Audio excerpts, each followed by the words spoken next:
Hola chicos, ¿cómo están? Bienvenidos nuevamente a este taller de los lunes.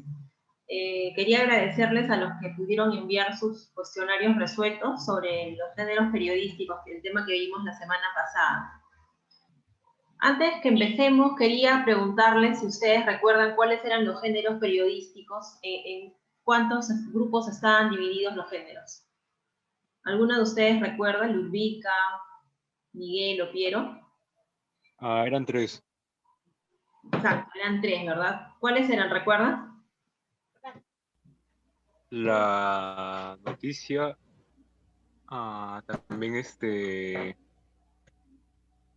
no, perdón. ¿Cómo era? Está cerca, está cerca. No, sí, era De opinión creo que era. interpretativo y de opinión. Opinión, interpretativo, ¿y el otro cuál dijiste? Informativo. Exacto, muy bien. Muy bien, chicos. Entonces, a ver, empezamos a revisar el cuestionario. La primera pregunta era marcar verdadero o falso sobre lo que se propone acerca de los géneros periodísticos. En el caso de la primera, dice letra A, son diversas maneras de enfocar y presentar la información. ¿Esto era verdadero o falso? Verdadero. Verdadero, exacto, muy bien. Se clasifican según sus niveles de subjetividad y opinión. ¿Era verdadero o falso? Verdadero. Verdadero también, ¿verdad? Claro, porque en el caso del género informativo, ahí hay ausencia de subjetividad, a diferencia de lo que sí sucede con opinión, y bueno, en parte también el interpretativo, ¿no? En el caso de la letra C, los géneros informativos son la noticia y el reportaje. ¿Es verdadero o falso? A ver, Ludvika, ¿qué opinas? ¿Es verdadero o falso? Reportaje podría entrar en el género interpretativo, pero la noticia sí es informativo. Exacto, entonces en ese caso sería Falso. Sería falso, ¿verdad? Claro, porque como dices, la noticia pertenece al género informativo y el reportaje al género interpretativo. La letra D dice, los géneros interpretativos son la entrevista, el reportaje y la columna. Esto es Falso. falso, ¿verdad? Falso. La columna es parte de opinión. De opinión, exacto, así es. Y por último, el editorial representa la opinión del medio y la columna la de un individuo. ¿Verdadero? Exacto, verdadero, ¿no? El editorial, claro, como les comentaba la vez pasada, siempre aparece junto al nombre del director, ¿no? Aparecen todos esos datos principales de los diarios, entonces tiene que ver con la opinión del medio y la columna es específicamente de un individuo. En la letra, perdón, en el número 2, dice, estos son los géneros de información. ¿Cuál sería la respuesta? Tenemos crónica, reportaje y entrevista de perfil. ¿Podrían ser géneros de información? Creo que podría ser la C, ¿no? La letra C. C de casa, ¿verdad? Sí. Exacto, sí, noticia y entrevista informativa. Son los únicos dos. En el caso del número 3, dice, estos son los géneros de interpretación. ¿Cuál vendría a ser la respuesta? La D creo. Reportaje, entrevista de perfil, crónica. Exacto, D de dedo, ¿no? Reportaje, entrevista de perfil y crónica. Claro, ¿y en cuál de estos tres se puede tomar el periodista la licencia de escribir con algunas figuras literarias? ¿Recuerdan? Si lo comentamos. Crónica. Exacto, en la crónica, ¿verdad? Muy bien. En la número 4, estos son los géneros de opinión. ¿Cuál es la letra? La letra. Primera. La primera, exacto. La A. Editorial, columna y artículo de opinión. Bueno, en verdad ahí es bastante sencillo, no hay más vuelta que darle. El número 5, son características de la noticia. Se puede marcar más de una opción. No, perdón, en este caso solamente es una. La letra C. La letra C de casa, ¿verdad? Se comunica un hecho con la máxima exactitud. En el caso de las 6, son características de la entrevista. En este caso sí se puede marcar más de una opción. ¿Cuál es la primera que marcaríamos? La A. A. La A, ¿verdad? Ese es uno de los dos tipos de entrevista, la Y informativa. luego la D. Exacto, la informativa y la entrevista de perfil o de personaje. En el caso de las 7, son características del reportaje, también se podía marcar más de una. ¿Qué letras han marcado? La A. Exacto, sí, es un relato periodístico de mayor extensión. ¿Y qué otra letra? La C. Ya. Exacto, muy bien, la A y la C, ¿no? No necesariamente prima la actualidad del tema. A diferencia de la noticia, que normalmente sí es probablemente del mismo día o del día anterior, ¿verdad? En el caso de la 8, son características de la crónica. Hay dos opciones por marcar. ¿Cuáles serían estas? La A. La A, se reproducen los hechos con la intensidad de quien los vivió directamente. Muy bien. Claro, por ejemplo, en el caso de la crónica que vimos la semana pasada del Bayern, el periodista, el corresponsal que va a ver el partido y lo narra tal cual lo está viviendo, ¿no? Con bastante intensidad podría ser también. ¿Qué otra letra para la 8? La D. La D. ¿D de dedo o B? La D. Ya. En este caso, la crónica no necesariamente es un artículo de sección fija. Y normalmente podría ser un reportero no necesariamente consagrado, ¿no?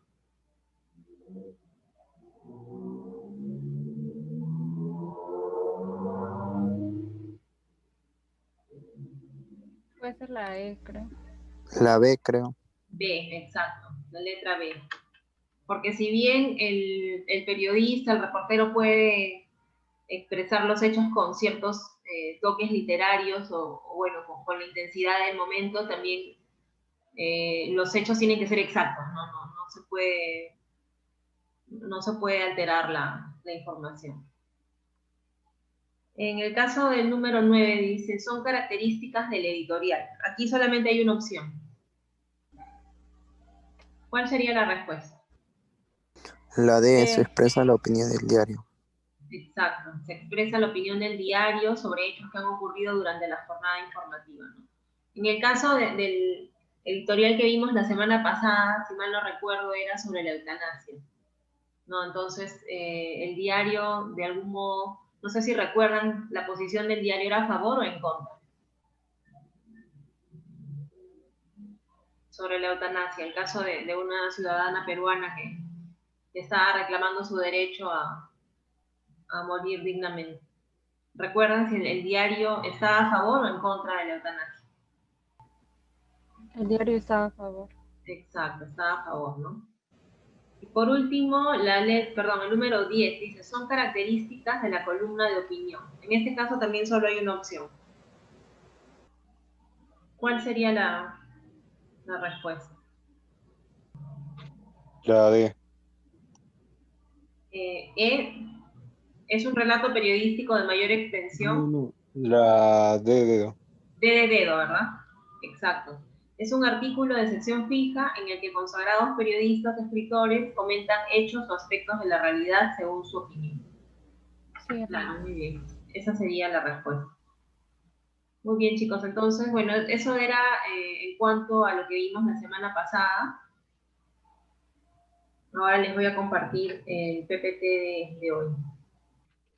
Bueno, el tema de hoy, me imagino que ya varios de ustedes lo han podido ver en los primeros ciclos de la carrera, pero de todos modos me parece importante que lo repasemos nuevamente, ¿no? Es el tema de la pirámide invertida, ¿no?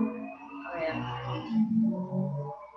Dice, esta es una cita que extraje del libro El estilo del periodista, de el famoso escritor Alex Crigel. Dice, la noticia es la esencia del periodismo, la materia prima. Noticia es todo aquel hecho novedoso que resulta de interés para los lectores. La noticia en estado puro viene dada siempre por un acontecimiento sorprendente, estremecedor, paradójico o trascendental y sobre todo reciente. A ver, Ludvika me pregunta, ¿se puede enviar aún el cuestionario por Gmail? Sí, no hay problema, de todas maneras.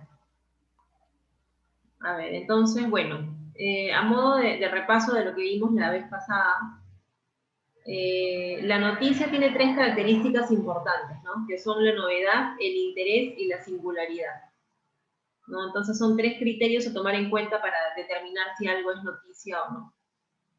En cuanto a la novedad, como su nombre mismo lo dice, lo que se cuenta tiene que ser reciente, ¿no? Obviamente la noticia no puede ser algo que pasó hace una semana ni un mes, ¿no? A menos que sea una cuestión trascendente que se desconocía, ¿no? Por ejemplo, si hay alguna novedad acerca de un juicio un juicio político, por ejemplo, que estuvo en el tapete hace un año, ¿no? Pero hay una novedad al respecto, entonces en ese caso ya cumple con una de las tres características para ser noticia. Y bueno, otros criterios que tienen que ver con la noticiabilidad, ¿no? O mejor dicho, ¿qué convierte a un hecho en noticia? Son la actualidad, ¿no? El COVID-19 es un virus que se mantiene vigente por el daño que está haciendo a nivel mundial, ¿no? Entonces todo lo relativo al COVID es una noticia cumple con el criterio de actualidad y de interés público, ¿no? Si hablamos de expectativas, podríamos referirnos por ejemplo, al tema de las vacunas, ¿no? Que ya están por llegar. La proximidad geográfica, social o afectiva, también es un criterio a tener en cuenta para determinar cuando un hecho es noticia o no. Las consecuencias, la magnitud también, por ejemplo, si estamos hablando de los daños provocados por un terremoto, ¿no? o algún otro desastre natural. La relevancia o prominencia de personas, hechos o cosas, ¿no? De repente podríamos estar hablando de un premio Nobel de literatura que está viniendo de visita al país, ¿no? Por ejemplo. La rareza también es un criterio a tener en cuenta para determinar si algo es noticiable o no. Sí les comentaba la vez pasada, por ejemplo, de que en el Perú, a diferencia de otros países de Medio Oriente, por ejemplo, sería extraño, ¿no? Sería raro que una niña de 12 años se case con un hombre de 65 años, ¿no? Lo cual sí es normal en otros territorios, ¿no? Pero bueno, en todo caso, aquí en el Perú sí sería extraño. La cantidad de afectados también, ¿no? Está relacionada a diferentes tipos de temas, ¿no? Entre ellos el COVID-19, conflictos o desastres y humorismo. Ahora, ¿cómo se obtiene la información? Hay dos maneras, ¿no? Dos medios para obtener la información, ¿no? Para poder contar o relatar sucesos de la realidad. Por un lado tenemos el contacto indirecto con las fuentes y por otro lado el contacto directo con las fuentes, ya sean oficiales o privadas, ¿no? En el caso de información de archivo, por ejemplo, digamos que quiero hacer una nota sobre una karateca de la UCI que ha ganado un premio a nivel internacional, ¿no? Entonces, ¿qué sucede? Que de repente 2 años antes o un año antes, en el canal UCI TV ya la habíamos entrevistado por algún tema X, ¿no? De su relativo al deporte, obviamente. Y entonces podemos extraer información de esas notas antiguas para poder armar una nota sobre el suceso actual, ¿no? Que en este caso, como les comentaba, sería el haber obtenido un campeonato internacional. Bueno, también dice, ¿no? Otras fuentes, otro tipo de contacto indirecto con las fuentes son las gacetillas oficiales y privadas, ¿no? Las gacetillas, bueno, esto es en términos argentinos, ¿no? Pero acá le diríamos notas de prensa, ¿no? La nota de prensa es la información que redactan tanto las instituciones públicas como privadas acerca de hechos que son de importancia o de relevancia social, ¿no? Entonces, normalmente eso lo envían a los medios de comunicación, a veces con la intención de que sea publicado, ¿no? De que sea conocido. Estudios y encuestas también son otro tipo de contacto indirecto con las fuentes, ¿no? Por ejemplo, si hablamos de repente es una noticia relacionada al cáncer infantil, entonces podríamos acudir al INEI, por ejemplo, ¿no? Que es el Instituto Nacional de Estadística e Informática. Podríamos entrar a la web y averiguar qué cifras se manejan respecto al cáncer infantil, ¿no? Por ejemplo. Agencias de noticias también, ¿no?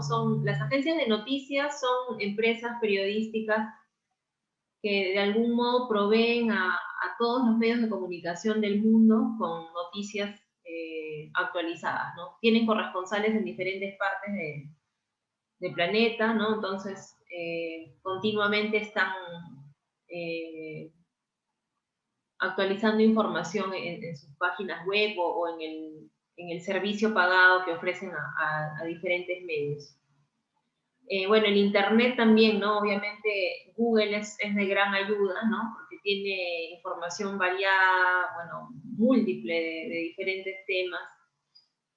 Y también otros medios periodísticos, ¿no? Por ejemplo, podríamos ponernos en el caso de que queremos hacer una nota sobre, no sé, el presidente Sagasti y no tenemos material propio en USIL TV, entonces podría usar, por ejemplo, videos o notas de canales oficiales como TV Perú o Andina, y obviamente colocar el crédito, ¿no? Para que se sepa que pertenece a otro medio. Respecto al contacto directo con las fuentes, tenemos entrevistas, conferencias de prensa, contactos personales, ¿no? Por ejemplo, de repente yo quiero entrevistar no sé, a Paolo Guerrero, por ejemplo, ¿no? Y no tengo su teléfono personal, pero sí tengo el número de su representante deportivo, ¿no? Entonces ya ahí es un contacto que yo tengo para poder llegar al deportista que quiero entrevistar, ¿no? También estar en el lugar preciso de los hechos, las declaraciones de los propios entrevistados, denuncias de los protagonistas son otros tipos de contacto directo con las fuentes, ¿no? Entonces, para la construcción de una noticia, por lo general se requiere la concurrencia de varios de estos elementos combinados de uno y otro bloque. Ahora, respecto a la construcción de la noticia, luego del trabajo de reporteo, ¿no? Que implica las entrevistas, la transcripción de las mismas entrevistas también, el periodista adopta el papel de relator y escribe un artículo informativo. Para ello, la información debe haber sido previamente organizada siguiendo un criterio de relevancia periodística, ¿no? O sea, no es escribir por escribir, sino tener en cuenta qué es lo que debe ir al inicio, ¿no? Y cómo se va a ir desarrollando poco a poco la noticia.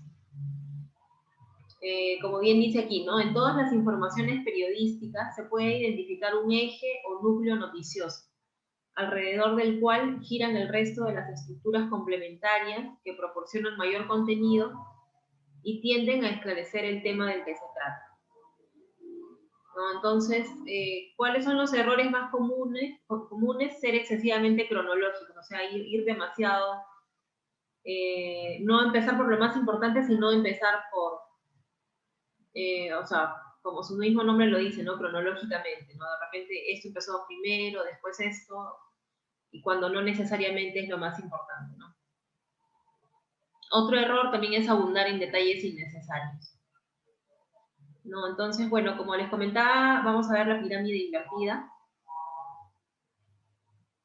¿No? Como su mismo nombre lo dice, es un esquema que tiene esta forma, ¿no? De pirámide invertida.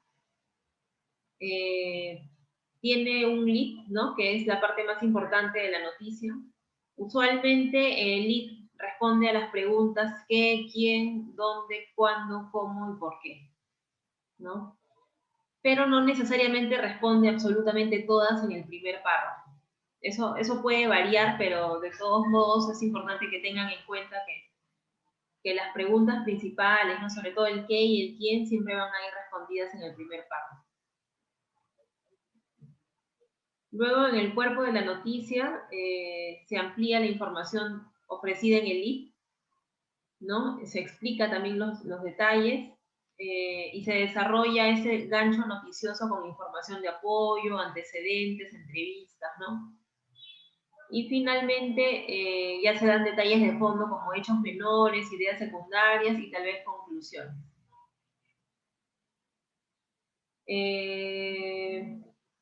Bueno, los objetivos son, como los he comentado ya, dos, ¿no? Informar al receptor desde un principio sobre los aspectos fundamentales de la noticia y facilitar la supresión de los últimos párrafos, ya que contienen la información menos importante, ¿no? Entonces, casi siempre cuando vemos notas informativas, es posible que nos enteremos de lo principal con solo leer los primeros párrafos, ¿no? O sea, los primeros dos párrafos encierran la mayor cantidad de información. Ya el resto va simplemente desarrollando los detalles, antecedentes, ¿no? Etcétera.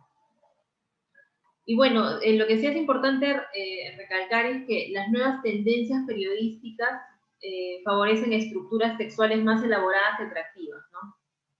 O sea, el estilo ha ido cambiando a lo largo del tiempo, pero de todos modos, para las personas que recién se están iniciando en la redacción periodística informativa, lo recomendable es seguir el estilo de la pirámide invertida, ¿no? Poco a poco ya se van a ir acostumbrando a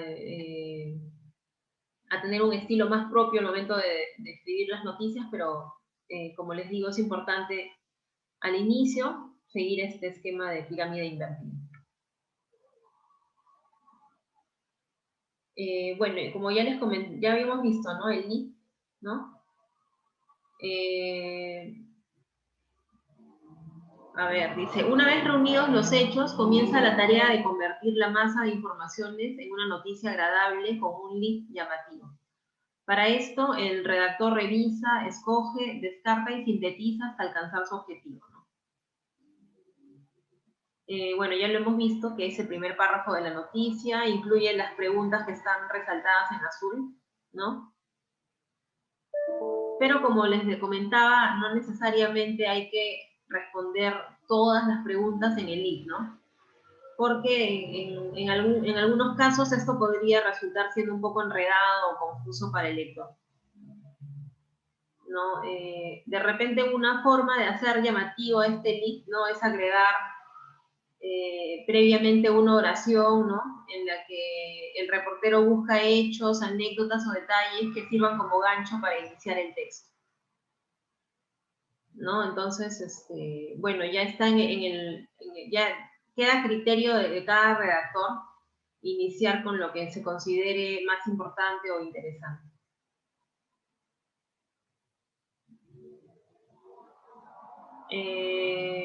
Respecto a este último punto, por ejemplo, si tuviéramos que Mario Vargas Llosa, el Premio Nobel de Literatura peruano del 2010, va a dar una conferencia en la UCIL el día jueves 20 de enero, por ejemplo.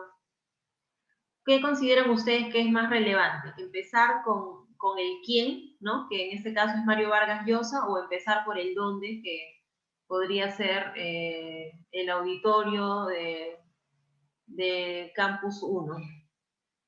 ¿Ustedes cuál de estas dos preguntas consideran que es más relevante? ¿El quién o el dónde? Claro, muy bien, Ludvika, el quién, ¿no? Entonces, eso es para tenerlo en cuenta siempre. Acá tengo una nota, ¿no? Que tiene 1, 2, 3, 4, 5 párrafos, ¿no? Entonces, a ver, no sé si podrían, a ver, ¿quiénes están conectados?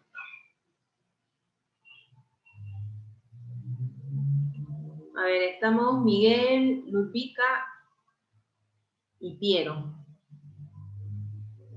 A ver, Miguel, ¿podrías leer, por favor, los 2 primeros párrafos y Ludvika continúa con los otros de esta nota? Está bien. Comas. Padres reclaman por costos de pensión de colegio. Decenas de padres de familia protestaron en el frontis de la sede del colegio Saco Oliveros, en el distrito de Comas, con el fin de exigir la reducción de las pensiones de sus hijos hasta en un 50%. Algunos apoderados aseguraban que el servicio brindado por la institución educativa en estos momentos no justificaba el monto que mantiene vigente. Otros denunciaron deficiencias en la enseñanza a distancia, pues no cumpliría con los estándares de calidad exigidos por el Ministerio de Educación. Muy bien, entonces ahora continúa Ludvika. La educación virtual es una improvisación que se está dando no porque ellos lo plantearon, sino porque es una medida de emergencia. Nadie se proyectó a esto, pero lamentablemente no es la misma educación que se hizo en un contrato inicial, dijeron. Los padres de familia indicaron que la mensualidad de 490 soles comprendía asesoría personalizada y presencia de profesores, acceso a una biblioteca, disponibilidad de áreas de recreación, etc. Y, sin embargo, nada de lo anterior es entregado en este momento. En respuesta, el Colegio Saco Oliveros señaló que aplicará descuentos de hasta 20%. Muy bien, gracias. Entonces, como podemos ver, en los 2 primeros párrafos nos dan la información principal, ¿no? En el tercer párrafo, lo que estamos viendo es una declaración que de algún modo va a reforzar lo anteriormente escrito, ¿no? En el cuarto párrafo estamos viendo ya detalles, ¿no? De los costos que comprendían, los costos y lo que esto implicaba, ¿no? Asesoría, biblioteca, etcétera, ¿no? Y por último vemos la conclusión, ¿no? ¿Qué pasó en respuesta a todo esto? Que el Colegio Saco Oliveros señaló que aplicará descuentos de hasta 20%. Entonces, bueno, yo lo he desglosado aquí por partes, ¿no? Entonces, claro, el primer párrafo, ¿no? Viene a ser el lead informativo, ¿no? Acá tenemos las respuestas al qué, quién, dónde, bueno, el cuándo no, ¿no? Porque en todo caso se sobreentiende que ha sido hace un día o 2 días máximo, ¿no? Porque como son noticias, esto es extraído de un diario, entonces se sobreentiende que es un día antes. Pero en todo caso, el resto de las preguntas básicas de lead informativo sí han sido respondidas, ¿no? Tenemos el qué, ¿no? ¿Cuál es el qué? Que los padres reclaman por costo de pensión de colegio. El quién, decenas de padres de familia. ¿Dónde? En el colegio Saco Oliveros de Como. ¿Por qué? Para exigir la reducción de pensiones, y el cómo por medio de un plantón, ¿no? Aunque bueno, esto del plantón no aparece tal cual en el lead informativo, pero sí dice protestaron en el frontis de la sede del colegio, ¿no? Ahora, el cuerpo de la noticia, ¿no? Dice ampliación del lead, información de apoyo y antecedentes, ¿no? Dice, algunos aseguraban que el monto era injustificado, ¿no? Eso es lo que se puede observar en este párrafo. Otros denunciaron deficiencias de la enseñanza a distancia y, bueno, las entrevistas que van a reforzar esta información que se acaba de dar, ¿no? que ya no es parte del lead, sino que viene a ser su ampliación. Y por último, como les comentaba, los detalles de fondo, ¿no? Que como habíamos comentado, bueno, como les había dicho más antes, podríamos nosotros eliminarlos de la noticia y esta no se vería afectada, porque no es lo imprescindible, lo principal, ¿no? Son hechos menores, ideas secundarias, y en algunos casos la conclusión, ¿no? Que como ya habíamos visto, el colegio señaló que aplicará un descuento. Entonces, bueno, ya hemos visto esto, ¿no? Hemos visto cómo se ha desglosado esta noticia en el link, el cuerpo de la noticia y detalles de fondo. Entonces ahora vamos a ver esta nota, ¿no? Que dice, Novak Djokovic fue descalificado del US Open por haberle pegado un pelotazo a una jueza de línea. Sí conocen a Djokovic, ¿verdad? ¿Saben quién es? Novak Djokovic. Sí, tenista. Claro, un tenista serbio. Muy bien. ¿No? Entonces, bueno, aquí la bajada dice, el serbio perdía ante Pablo Carreño Busta en la cuarta ronda del Grand Slam, cuando tiró una pelota hacia atrás y le dio en la garganta a la asistente. Este no es el lead, pero la bajada casi siempre relata lo principal de la nota. Bueno, entonces vamos a ver la noticia en sí. Esta es la imagen de la noticia, ¿no? En la que se puede ver a la jueza luego de haber recibido el pelotazo, si queremos llamarlo de esa manera. A ver, Piero, ¿podrías leer, por favor, este párrafo, este texto? Ok. Se terminó el US Open para Novak Djokovic. En un episodio único en su carrera, el serbio fue descalificado del certamen tras haber agredido sin intención a una jueza de línea durante el partido ante el español Pablo Carreño Busta, correspondiente a la cuarta ronda del certamen que se celebra en Nueva York. Muy bien, gracias. Entonces, si tuviéramos que, a ver, si tuviéramos que determinar cuál es el qué en este lead, en pocas palabras, ¿cómo podríamos ponerlo?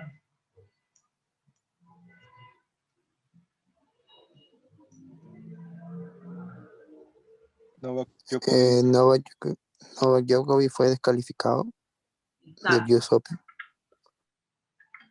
exacto, muy bien. Novak Djokovic fue descalificado del US Open. No, bueno, ¿quién? Obviamente Novak Djokovic, ¿no? ¿El dónde cuál sería? ¿Nueva York o Nueva US? York. Exacto, Nueva York. ¿No? Tenemos el cuándo. El cuándo no está. La cuarta ronda podría ser Sí, exacto, en la cuarta ronda. ¿En la cuarta ronda de qué? del US Open. Exacto.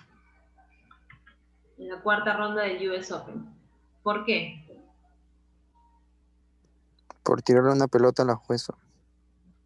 Exacto, por haber agredido, bueno, sin intención, ¿no? Agredido a una jueza de línea. El cómo no aparece, ¿no? O sea, no se están dando detalles de la descalificación, pero en todo caso, lo que quiero que noten es que la mayoría de las preguntas básicas del lead informativo han sido respondidas en este primer párrafo. ¿No? Entonces, a ver, continuamos con los siguientes párrafos. Ya este vendría a ser el cuerpo de la noticia, ¿no? Son los siguientes dos párrafos. Dice, el hecho sucedió durante el primer set cuando el serbio caía 6-5 y le habían quebrado el sangre. De la bronca, el número 1 del ranking ATP pegó un pelotazo hacia atrás y le dio en la garganta a un asistente que estaba contra el muro. De inmediato, el tenista se disculpó e intentó explicar que no había tenido intención de lastimar, pero ya era tarde. Entonces, acá estamos ante ya el cuerpo de la noticia. Nos están dando detalles de lo que hemos presentado inicialmente en el ID informativo, ¿no?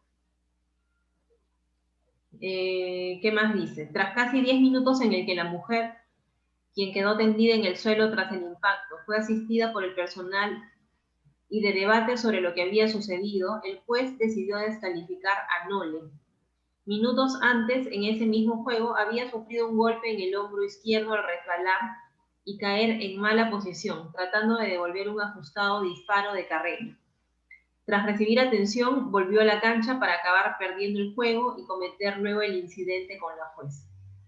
¿No? Entonces acá tenemos más datos que podríamos desplegar en 4, ¿no? Un primer antecedente, ¿no? ¿Qué es lo que había sucedido previamente al accidente?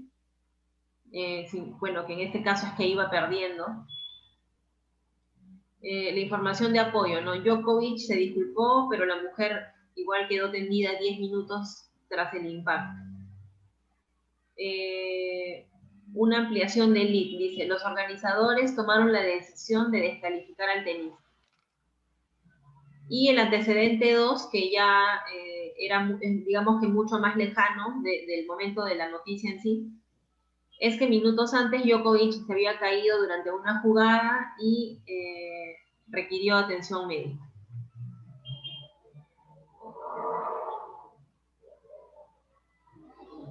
Por último, ¿no?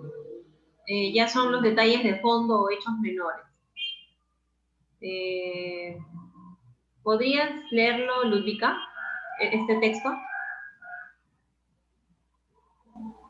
Pese a no haber tenido intención de herirla, el número 1 del ranking ATP violó el código de conducta que establece: los jugadores no podrán golpear una pelota en forma violenta o peligrosa o con ira, patear o lanzar una pelota de tenis dentro del recinto del torneo, salvo en el ejercicio razonable de un punto durante un partido, incluido el calentamiento.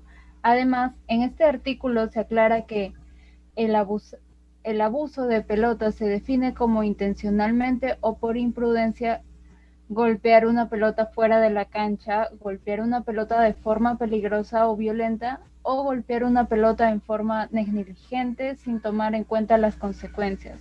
Por esa razón fue correcta su expulsión. La USTA comunicó que tras su descalificación le aplicará una sanción disciplinaria, por lo que perderá los puntos que había acumulado en este certamen hasta el momento, y además no obtendrá premios por sus triunfos en el torneo estadounidense. Muy bien, gracias. Entonces, como podemos ver, ya son detalles, ¿no? que son propios ya del ámbito del tenis y que no necesariamente no intervienen en la noticia principal, ¿no? Detalles de por qué se sanciona a un jugador, ¿no? Que están contemplados en el código de conducta, los puntos que va a perder, de qué manera se va a ver afectado Djokovic, ¿no? Entonces, bueno, eso sería todo por hoy. Les voy a enviar un nuevo, les voy a enviar un nuevo cuestionario similar a este que hemos resuelto hoy día, sobre el lead y la pirámide invertida también, para que lo puedan revisar. No sé si tienen alguna duda o consulta sobre el tema.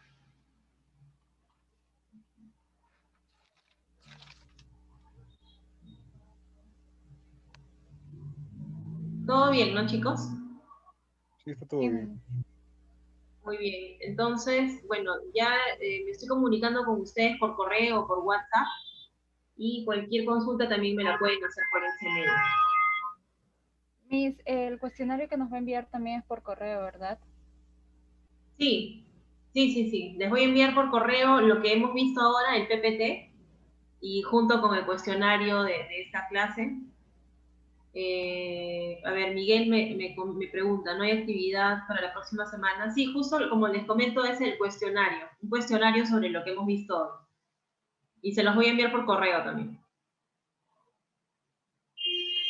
Muy bien, chicos, entonces ya estamos en contacto. Que les vaya bien y tengan una buena semana. Nos vemos.